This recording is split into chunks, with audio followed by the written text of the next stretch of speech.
இந்தியாவின் 11வது பிரதமராக பணியாற்றிய ஒரு மூத்த அரசியல்வாதியான ஹெச்.டி. தேவகவுடா அவர்களுடைய சரித்திரத்தை இன்றைய சான்றோர் சரித்திர நிகழ்ச்சியில் நினைவு கூர்வதில் பெருமை அடைகின்றோம். தேவகவுடா அவர்கள் 1933ஆம் ஆண்டு மே மாதம் 18ஆம் தேதி கர்நாடகாவின் ஹசன் மாவட்டத்தில் உள்ள ஹரதனஹள்ளி கிராமத்தில் பிறந்தார். இவர் 1996 ஜூன் முதல் 1997 ஏப்ரல் வரை நாட்டின் பிரதமராக பொறுப்பு வகித்தார். அதற்கு முன்னர் 1994 முதல் 1996 வரை கர்நாடக மாநிலத்தின் முதலமைச்சராக பணியாற்றினார். தேவகவுடா அவர்கள் சிவில் இன்ஜினியரிங் துறையில் டிப்ளமோ பட்டம் பெற்றவர். தற்போது ஜனதா தளம் கட்சியின் தேசிய தலைவராக உள்ளார்.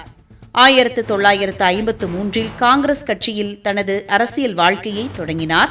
1962 சுயேட்சையாக போட்டியிட்டு முதலில் கர்நாடக சட்டசபைக்கு தேர்ந்தெடுக்கப்பட்டார். 1994ஆம் ஆண்டு ஜனதா தளம் கட்சியை கர்நாடகாவில் வெற்றி பெற செய்து மாநிலத்தின் 11வது முதலமைச்சராக பொறுப்பேற்றார். 1996 பொது தேர்தலில் எந்த கட்சிக்கும் பெரும்பான்மை கிடைக்காத நிலையில் பிராந்திய கட்சிகளின் கூட்டமைப்பான ஐக்கிய முன்னணியின் தலைவராக தேர்ந்தெடுக்கப்பட்டு காங்கிரஸ் ஆதரவுடன் நாட்டின் பிரதமரானார். பிரதமர் பதவிக்காலத்திற்கு பிறகு மக்களவை மற்றும் மாநிலங்களவை உறுப்பினராக தொடர்ந்து தீவிர அரசியலில் ஈடுபட்டு வருகிறார்.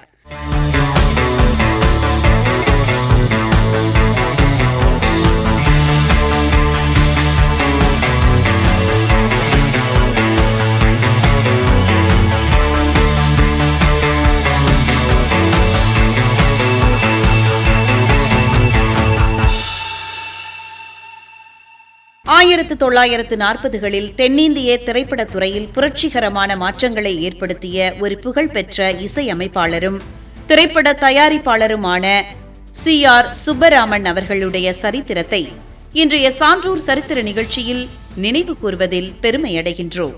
சி.ஆர். சுப்பராமன் கர்நாடக இசை, இந்துஸ்தானி, மேலைநாட்டு இசை மற்றும் நாட்டுப்புற இசை ஆகியவற்றில் அசாத்திய திறமை பெற்றிருந்தார்.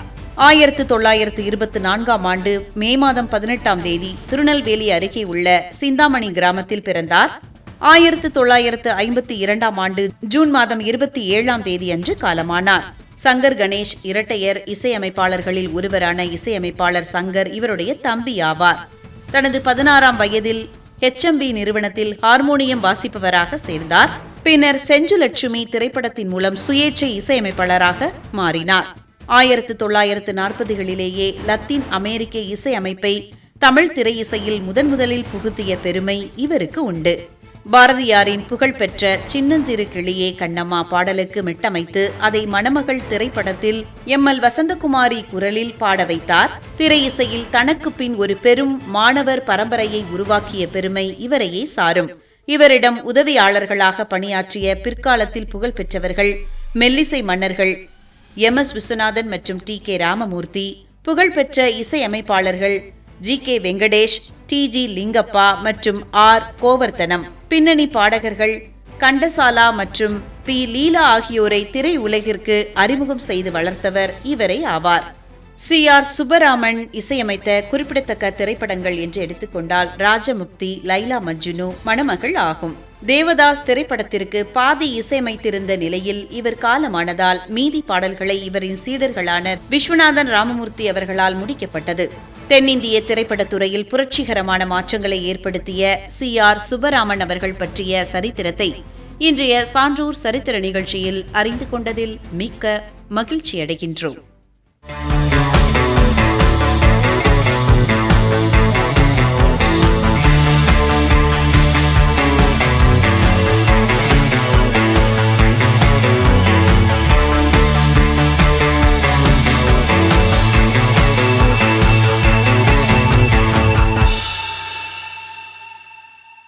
தமிழ் நவீன இலக்கியத்தின் மிக முக்கியமான சாகித்ய அகாடமி விருது பெற்ற எழுத்தாளரும் மொழிபெயர்ப்பாளருமான எம்.வி. வெங்கட்ராமன் அவர்கள் பற்றிய சரித்திரத்தை இன்றைய சான்றோர் சரித்திர நிகழ்ச்சியில் நினைவு கூர்வதில் பெருமையடைகின்றோம். எம்.வி. வெங்கட்ராம் அவர்கள் 1920 மே மாதம் 18 கும்பகோணத்தில் ஒரு சௌராஷ்டிரா பட்டு நெசவாளர் குடும்பத்தில் பிறந்தார்.